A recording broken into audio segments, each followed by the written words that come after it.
Hello and welcome back to the Sbom Europe Sbom Live webinars number 6. We have a lot of interesting information for you, and as usual, it's me and Anthony. Who are you, Anthony? I'm Anthony Harrison, the founder of APH10, where we promote and educate people in the world of S-bombs and create lots of open source tools as well to help the community. And I'm Olle Johansson. I'm a consultant based in Stockholm, Sweden, working a lot with CRA, SBOMs, and I would say software transparency in general. But we're here today to talk about what happened in the last few days of January 2026 and the first day of February in Brussels. What is this all about, Anthony? So this is a community, and it's getting very big, of the open source world gathering and sharing and having lots of meetings. So it's really good to get people from across the world now congregating in one place, so we can then share ideas, develop ideas, get up to date with new developments. And we have not just the business people and the development people, but we are increasingly seem to get the regulation people as well. Yeah, I mean, FOSDEM started years and years ago. I've been going for many years as the primary open source convention for Europe. Everyone engaged in larger projects and small projects went to FOSDEM for a weekend filled with open source nerds, hacking, and beers. And we Yes. had big GPG signing parties as well outside. But today is, as you say, it's not only FOSDEM, it has grown. We added a lot of what used to be called fringe events. People added an event the day before, the day after FOSDEM, but now we call it the EU Open Source Week, which is a lot of different events by different organizations related to open source legislation, including the OFE Open Source Awards, which is like an Oscar show with a Mhm. red carpet, black tie party, and golden prizes. And this is turning more and more important, and there's more and more people from all over the world. I think the last time I checked, there was almost 1,150 speakers at FOSDEM. Mhm. Imagine the number of participants, and we occupy a complete university with a lot of different rooms where we meet and a whole row of food trucks providing burgers, vegetarian food, and waffles, because Mm. this is Belgium. A lot of waffles. And what's interesting is, it gets people from many countries, not just sort of the local, near to Brussels and locally. It's getting people coming in from Japan, coming in from Australia, coming from the US. Yeah, So yeah, it is now becoming a premier event to meet. Um, yes, absolutely.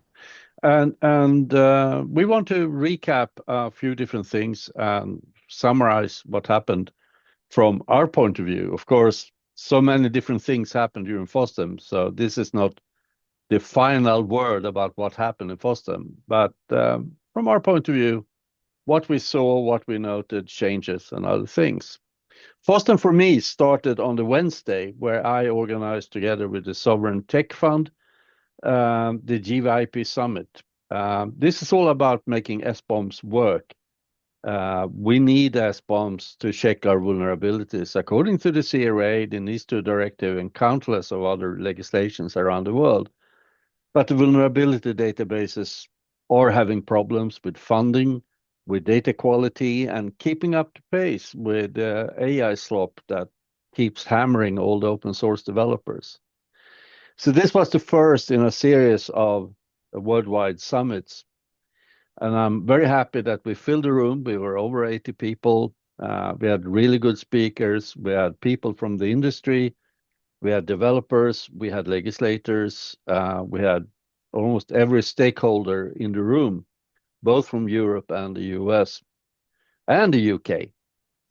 That's this little island outside of Europe. Oh, I won't go to into that. That will take another hour to discuss.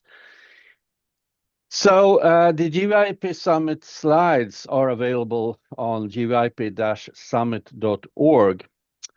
And I'm very happy. We're making a lot of progress, and you can follow this on GVIP Summit, where we also invite to community meetings that are open virtual meetings to discuss vulnerability management and basically how we make Sboms work.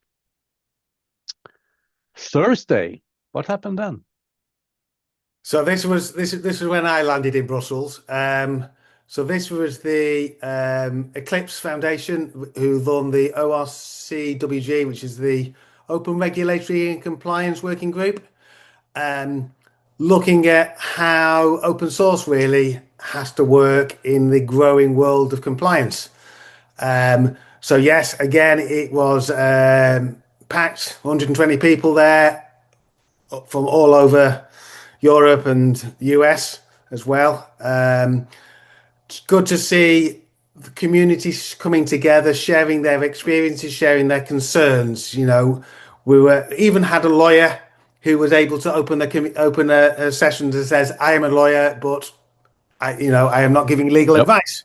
As many developers will say, "I'm not a lawyer, so don't take my words legally." So it was good to have that, the different range of people from development, from organizational wise. Clearly, there's still work to come. People understanding what an open source steward is, which is obviously very important from the Cyber Resilience Act. Yeah. And I think there's obviously still quite a lot more work to do in terms of the attestation and due diligence process, because that is really still being developed by the CRA teams who are writing standards, etc. Because it's still very unclear what people are going to have to do and how they're going to present the information to show they are compliant. It is very much watch this space, but be part of the community to help influence that space as well. Yeah, I think ORCWG, the orc, you see our little orc here on the slide as well. He's now got a name, Reggie, the regulator. But yeah, it's good to see that the industry and the open source world comes together in a working group like this and really hashes out a lot of things. It's an impressive work with a CRA FAQ that's available on cra.orcvg.org. And as you said, there's work now with the open source security attestations that's mentioned in the CRA, and trying to find the best current practice for due diligence. So this group is really doing cool work, and it is fun to see so many in the same room and the same place discussing a legislation for a full day. Friday, we have the other fun, but now we're getting more close to real Sbom hacking, right? Yes. So this is now becoming an annual event before FOSDEM, pre-FOSDEM, where developers really are able to sort of show their wares, show what they've been doing the last 12 months in terms of how they've been improving their tools, responding to feedback from the community. So this is all about open source tools. No commercial tools are present here. And it is, it is great to see people's approaches, what their challenges are. And there's obviously really sort of two types of developers. There's developers who are very focused on open source licensing. And this year it's very clear things like programs like Clearly Defined are trying to sort of make understanding the licenses of products, components more accessible and more consistent. And then there's obviously the vulnerability management, which is picking up a little bit about what GVIP is doing. Yep. But it's also talking about making sure that we understand how to share data, because we need to share data, not just vulnerabilities and licenses. We need to share things like identities, which is obviously the Perl standard, which now is now an international standard. How we're going to go about that, ensuring that people name the components correctly, don't guess them. And I've done a little bit of work since FOSDEM, looking at some pearls that I'm finding in Sboms, and we have a danger if people don't follow the standards. We're just getting it looks like a pearl, but it isn't really the proper pearl thing, and that's not going to help us Yeah, go forward. So we need to really be really strict on conforming to these standards. yeah. But it was an interesting day. It was the first time I joined, and it's not really a conference. It's a workshop where Philippe Ombredam, the leader of About Code, really wants people to meet and discuss and work together and really cooperate across the software boundaries to make better software for all of us. So, as a newcomer, it was kind of confusing because people were walking around in various sessions and then reporting the results of the work.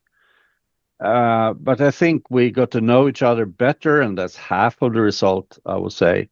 And improving and finding issues is the other half. Yeah, and So it was a really, really good day, and Philip and his team really needs a big thank you for organizing this because it must have been a lot of work. and it's about making connections because you can see just somebody mentions a particular tool, and then 5 minutes later you're having a not a hallway conversation because it's in the room, but yeah, that you're having those Yeah, conversations about how somebody can pick your tool up and make it part of their distribution or part of their tool chain, and that is it's great to just see that happening quickly, and conversations after the event are now ongoing, which is great. yeah, yeah. And at the end of the day, we celebrated that we have a lot of new standards from TC54. We have Cyclone DX 1.7, we have Perl 1.0, and the Common Life Cycle Enumeration. And we also celebrated that we're working and we're getting very close to T10. So together with ECMA and OWASP and About Code, we really celebrated. We had drinks, we had food, and a lot of people joined us. So the people from the About Code workshop, but a lot of other people were invited. So it was a good evening and a good celebration of all the work we've done in ECMA TC54, the Software and Systems Transparency Working Group. Mm. So I enjoyed that, and I also like the poster you see here with Sbom, sharing is caring, with a nice little tea drinking koala. This is promoting the Transparency Exchange API. Mhm. Uh, And I I'll did, I did like when you were introducing this. Basically, just says that when we started TC54, we didn't realize we were joining a book reading group because no, that was one of the very much things. The formality of going through a standard that is well used, well yep. implemented, but you actually have to go through We had to line by read line, page by page to get it right. the complete Cyclone DX specification, 600 pages, page by page. Took a long time, and I can't say it was fun, but it was needed to make it a standard. Right when we upgrade, we have to read the diff, so we don't have to go through that again. But no, it was interesting work. Hmm. So Saturday, well, it's not like we're on a party weekend in Brussels. You go up early, around have breakfast around 7 o'clock, and you get to Sbom. It was kind of challenge to FOSDEM, kind of challenging this year because there were tram strikes and other things around the city. But we got to FOSDEM and started, and I was in the security dev room to talk about a problem that's very close to my heart. That is the signing of Sbom and software transparency artifacts. We need to solve that problem, and we need to work together with the security people that know PKI and digital signatures to get this running.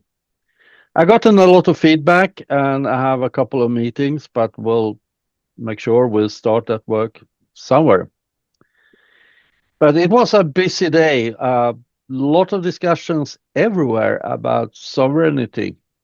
The FOSDEM, I would say, the first session in the big conference room, Johnson, was really pointing out the need for a sovereign software platform.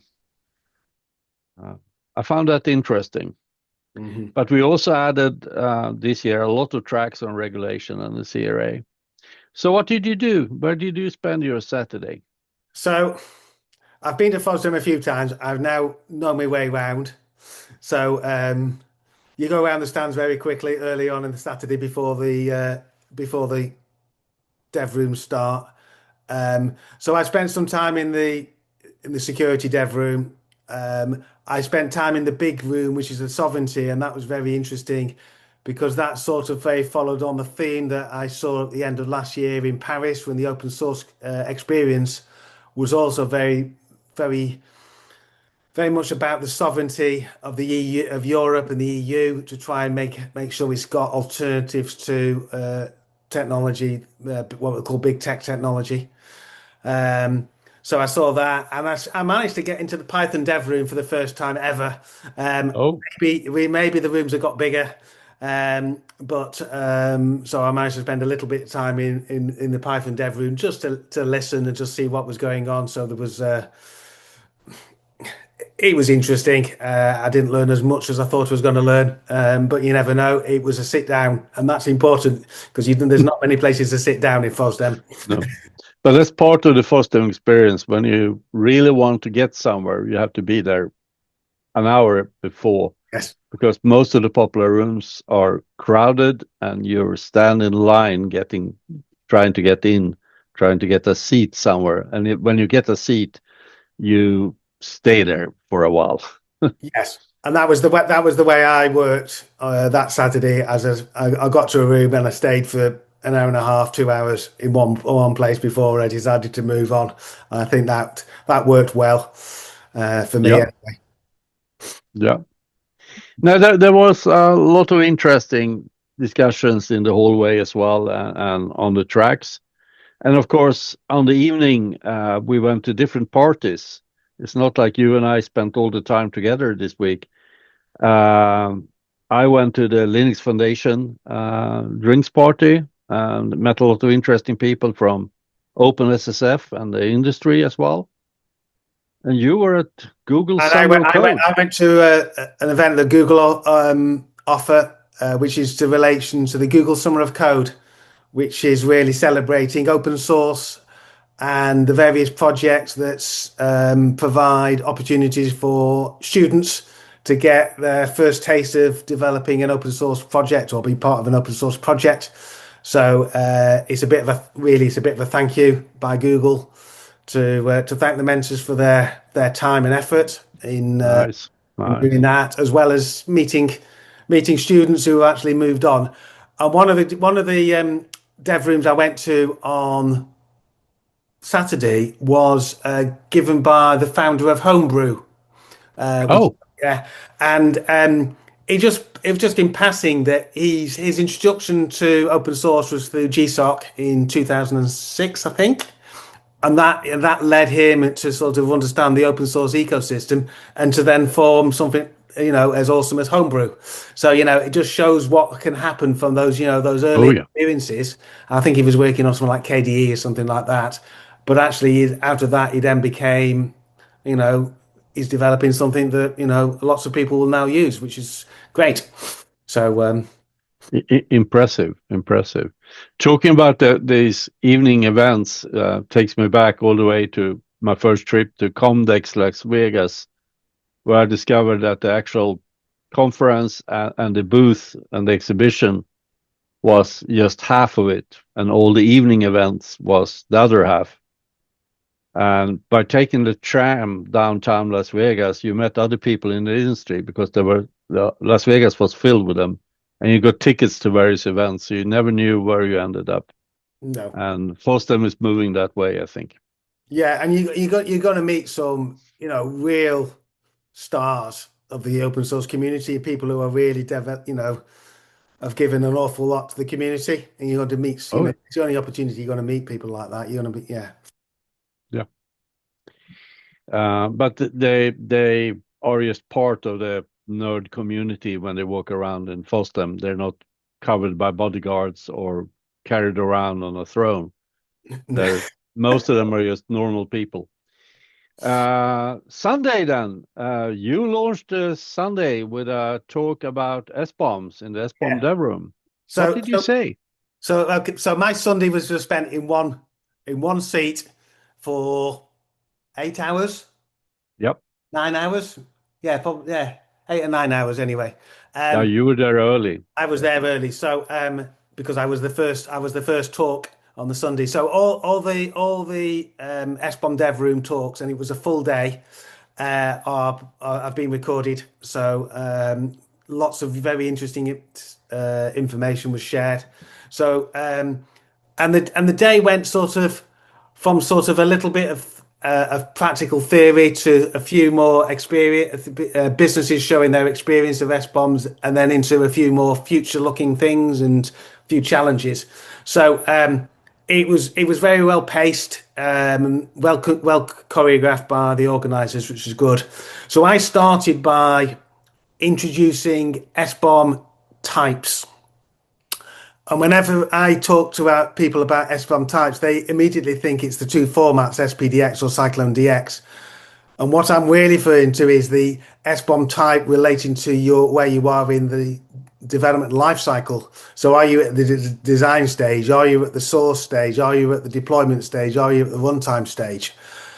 And I was feeding back experience from a plug fest that was done by SEI more than 12 months ago now, and how few S-bombs actually indicated which part of the life cycle they were produced from in.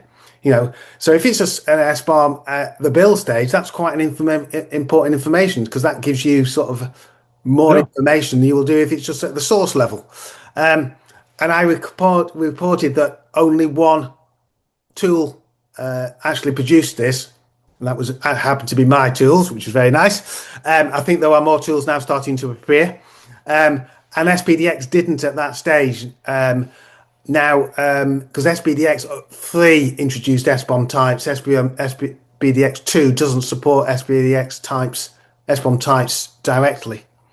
That's kind of surprising, since the first time I was in the SBOM dev room years ago, Kate Stewart was really hard on every speaker about clarifying which SBOM type Yes. they were talking about. But it took time to upgrade the standard, I guess. So it's only in 3. However, OpenChain have their proposed SBOM standard, and I'll put standard in inverted commas because it's just basically what contents they would like in it for an open chain. Yeah, requirements. Is that they have used the SPDX comment field as a way of embedding the type into an SBOM SPDX2 SBOM. So that's not a good solution. We need it's not a good solution, but it worked. I got it to work. Yeah.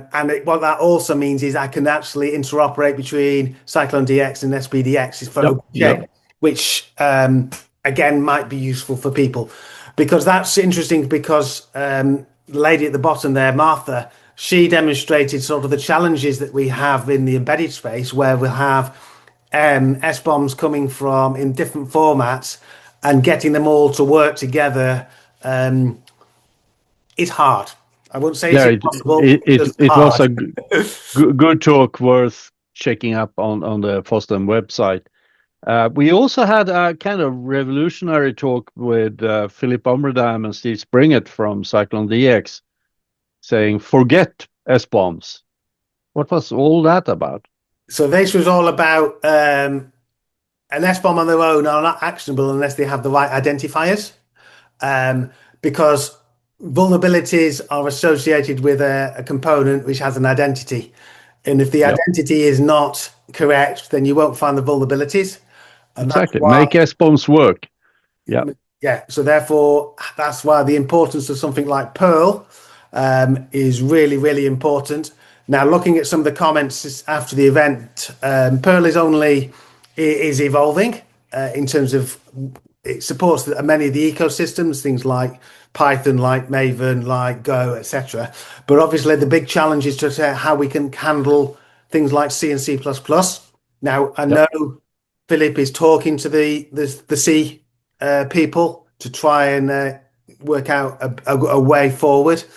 So I think let's very much watch this space. There is already some good progress being made in that area. So hopefully we will get Yeah. Pearl for Sea shortly. Apart from my small projects, Asterisk and Camellia, there are other tiny projects like CURL and the Linux kernel that needs this. Mhm. So And there we was have to solve it.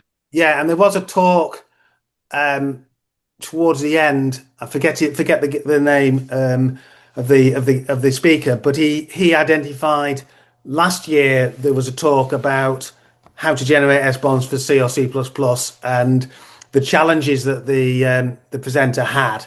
And so this guy had actually went and gone away and looked at ways of automating that. And Oh yeah. there are tools. He developed some tools that were starting to produce SBOMs from things like Makefiles, etc. Yeah. Which is good to see the community now responding to, because that is a really big issue. We have a lot of C and C++ out there that we need to understand better. Absolutely. And it is really needed in the light of CRA. Mhm. So how do we summarize all of this? Do you want to start? I'm going to say, well, I'll be there again next year, I'm sure, Yeah, because absolutely. it is it's great to meet people. It's great to share knowledge. It's great to come up with an awful lot of new ideas, which I'm already starting to work on,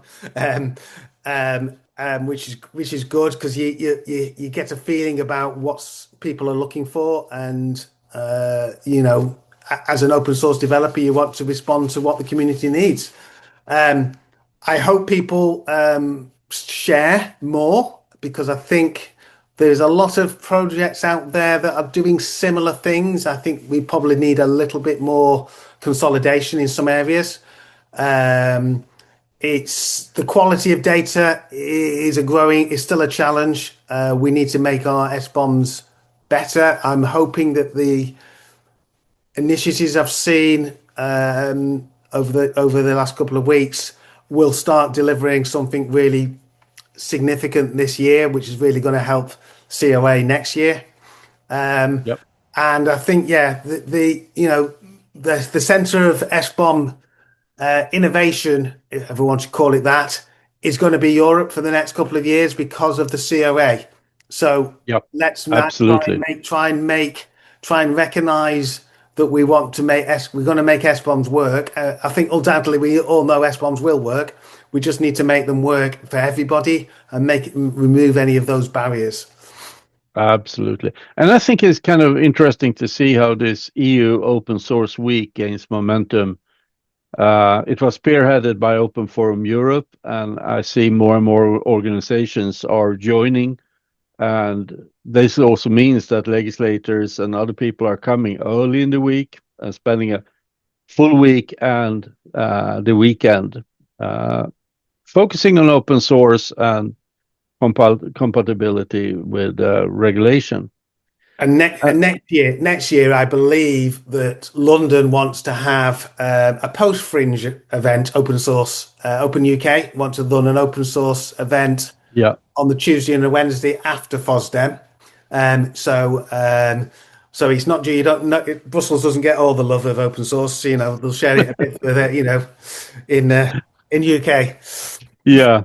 So this is the place to be. We're really happy about the week, and we were really tired the first couple of days after coming home with all the ideas, all the notes, and all the things to follow up. One thing we're about to kick off because we believe there is work to do and we believe that Europe is the place is a new conference. So we're starting a conference called Sbom Focus in Stockholm, April 10th. It's a Friday. This time is co-located with another conference I've been running called the Nordic Software Security Summit that is focused on the CRA. But Sbom Focus will live its own life, and we're going to try to take it around Europe to various cities.